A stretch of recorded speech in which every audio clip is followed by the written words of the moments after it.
తెలుగు రాష్ట్రాల్లో అతిపెద్ద lift manufacturer lifts ట్రై.com dealership కూడా ఇవ్వబడును. మీరు కొన్ని సినిమాల్లో చూసే ఉంటారు, శత్రువుని చంపి తీరాలని. ఇంట్లో ముస్లిం వాళ్ళు మగవారిని తిట్టి వారిని రెచ్చగొట్టడం. ఇప్పుడు సూర్యాపేట జిల్లాలో పరువు హత్య కేసులో కూడా అదే జరిగింది. నానమ్మ కళలో ఆనందం కోసమే బంటి హత్యకు స్కెచ్ చేశాడు.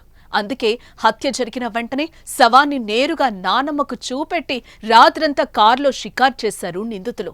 ఈ కేసులో మరిన్ని విస్తుపోయే నిజాలు బయటకొస్తున్నాయి.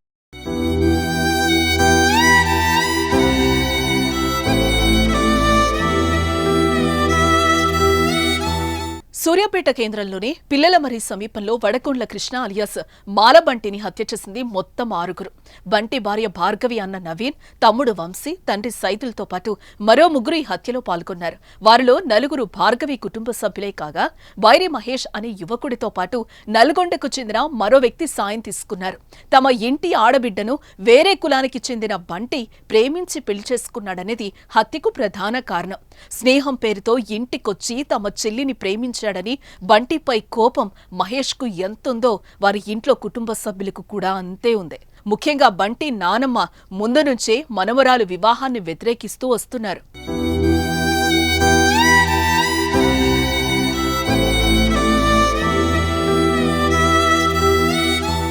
6 నెలల క్రితం బంటి భార్గవి వివాహం జరిగింది. దీంతో కుటుంబంలో పరువు పోయిందని అప్పటి నుంచి కృష్ణపై భార్గవి కుటుంబ సభ్యులు కక్ష పెంచుకున్నారు.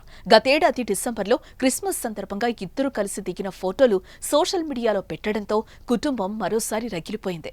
వారితో పాటు భార్గవి నానమ్మ బుచ్చమ్మ ఈ విషయాన్ని అస్సలు ఓర్చుకోలేకపోయింది. తన కుమారుడంటే భార్గవి తండ్రిని మనవళ్లను రెచ్చగొడుతూ వస్తున్నట్టు పోలీసులు విచారణలో తేలింది. అందుకే ఆదివారం సాయంత్రం బంటిని మహేష్ సాయంతో బయటకు పిలిచి బైరు మహేష్ వ్యవసాయ భూమి వద్ద ఆదివారం రాత్రి 9 గంటల సమయంలో హత్య చేశారు. అనంతరం మృతదేహాన్ని కారు డిక్కీలో వేసుకుని ఆత్మకూరు మండలం పాత సూర్యాపేటలో బంధువుల ఇంటి వద్దున్న బుజ్జమ్మకు చూపించి ఆమె కళ్లలో ఆనందం చూశారు. అనంతరం నల్గొండలో ఉన్న మరో మిత్రుడికి మృతదేహాన్ని చూపేందుకు వెళ్లారు. ఇలా రాత్రంతా వీరు బంటి మృతదేహాన్ని కారు డిక్కీలో ఉంచి షికార్లు చేశారు. అనంతరం పిల్లలమరి సమీపంలోని మూసి కాల్వకట్టపై బాడీ వదిలేసి వెళ్లిపోయారు.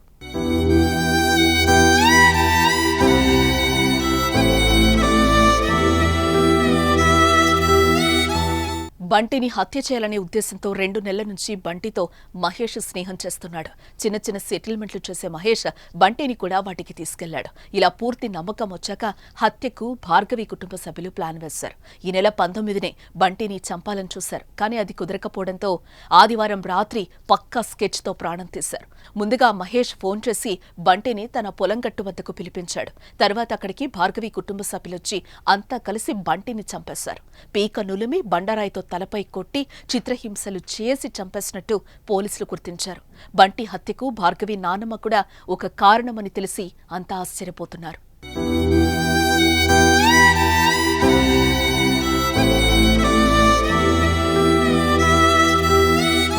ఒక 6 months బ్యాక్ కులాంతర వివాహం చేసుకున్నాడు.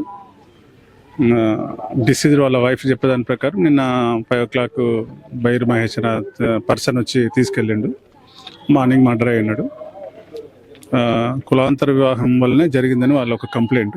అది పూర్తి విచారణ జరిపితే కానీ కంప్లీట్ అయితే కానీ మనం ఏదైనా చెప్పగలం. ప్రాథమికంగా వాళ్ళైతే ఇద్దరిని సస్పెక్ట్ చేస్తారు. వాళ్ళు దొరికితే కానీ ఇంకెవరైనా ఉన్నారని చెప్పగలం. దీనికి సంబంధించిన మరింత సమాచారాన్ని మా ప్రతినిధి అందిస్తారు. తమ శత్రువులపై కక్ష సాధించేంత వరకు కూడా నిద్రపోని ఘటనలు, అదేవిధంగా తమ కుటుంబంలో ఉన్న మగవాళ్ళను సూటిపోటి మాటలతో రెచ్చగొట్టే ఒక సన్నివేశాలను అయితే ఇప్పటివరకు తెలుగు ఫ్యాక్షన్ సినిమాలను చూశాము. కానీ సూర్యాపేటలో వెలుగు చూసిన పరువు హత్య కేసులో మాత్రం సంచలన విషయాలైతే వెలుగులోకి వస్తున్నాయి. ఈరోజు విచారణ దాదాపు పూర్తి కావచ్చింది. మరికొద్ది గంటల్లోనే నిందితులను మీడియా ముందు ప్రవేశపెట్టే అవకాశం అయితే కనబడతా ఉంది.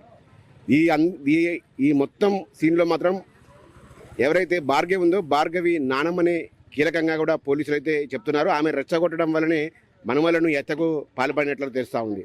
ప్రస్తుతం అయితే మనం చూడొచ్చు, ప్రస్తుతం రూరల్ పోలీస్ స్టేషన్లో ఉన్నాం. విచారణ మాత్రం పూర్తి కావచ్చిన పరిస్థితి అయితే కనబడతా ఉంది.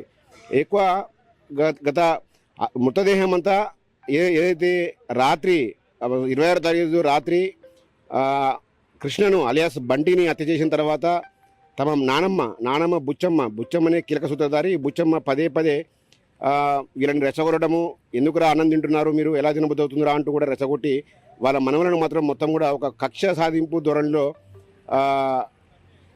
బుచ్చమ్మ అయితే తమ మనవలకు నూరిపోసా ఉంది. మొదటి నుంచి మనవరాలు కులాంతర వివాహాన్ని వ్యతిరేకిస్తూ వస్తూ ఉంది బుచ్చమ్మ. ఈ నేపథ్యంలో కొన్ని నెలలుగా తన కుమారుడు మనుమలను రెచ్చగొడుతూ హత్యకు పరోక్షంగా కారణమైనట్లయితే పోలీసులు గుర్తించారు.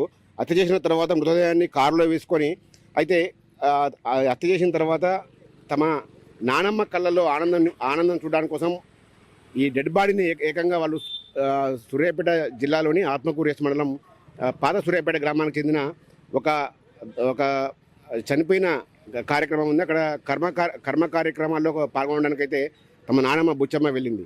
ఆమెకు డెడ్ బాడీని చూపించి ఆమె కళ్ళలో ఆనందం చూసేందుకైతే మన వాళ్ళు ఏకంగా డెడ్ బాడీని కూడా అక్కడ తీసుకెళ్లారు. కానీ ఆ ఇంట్లో వాళ్ళకైతే ఏదైతే కార్యక్రమం జరుగుతుందో ఆ ఇంట్లో వారికి ఎవరికి కూడా తెలియకపోవడం ఇక్కడ విశేషం. అయితే రాత్రి సమయంలో అక్కడికి వెళ్ళి కారులో డెడ్ బాడీని చూసిన తర్వాత ఆమె ఒక్కసారిగా ఆనందపడిన సందర్భం, ఆనందపడి శబాష్ మనవాళ్ళు అంటూ ఆమెను వాళ్ళని వెన్నుతట్టి ఒక ఫ్యాక్షన్ సినిమాని అయితే తలపిస్తూ ఉంది.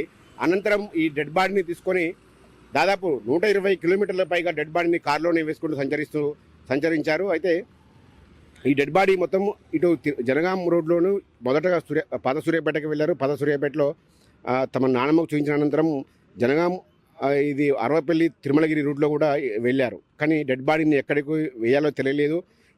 ఈలోగా తెల్లవారు వస్తుంది, తెల్లవారితే కనుక మళ్ళీ ఇబ్బంది అవుతుందనే ఉద్దేశంతోనే వెళ్ళి తమ గ్రామ శివార్లోనే ఒక చెరువు కట్టపై పడవేసిన పరిస్థితి ఉంది.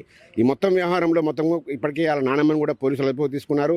ఆమె నానమ్మ రెచ్చగొట్టడం వల్లనే వీళ్ళు ఇద్దరు మనమలు నవీన్, వంశీ ఏదో బైరు మహేష్తో హత్యలో పాల్గొన్నారో నవీన్ వాళ్ళ మనమళ్ళు, భార్గవి సోదరులు నవీన్, వంశీ కూడా వాళ్ళ నానమ్మ రెచ్చగొట్టడం వల్లనే పూర్తిగా హత్య చేసినట్లయితే పోలీసులు నిర్ధారణకు వచ్చిన పరిస్థితి. మరికొద్ది గంటల్లో మీడియా సమావేశం ఏర్పాటు చేసే అవకాశం ఉంది. నిందితులను మీడియాకు చూపించి అసలు హత్య ఎలా జరిగింది, అసలు ఎందుకు జరిగిందో పూర్తి కారణాలు అయితే పోలీసులు వెల్లడిస్తారు. అనంతరం వారిని న్యాయస్థానంలో ప్రవేశపెట్టే అవకాశం అయితే కనబడతా ఉంది. మొత్తంగా చూసుకుంటే కేవలం ఈ సినీ తరహాలో నానమ్మ మనుమలను పదే రెచ్చగొట్టడమే హత్యకు ఒక పరోక్షంగా కారణం కూడా పోలీసులు అయితే గుర్తించారు.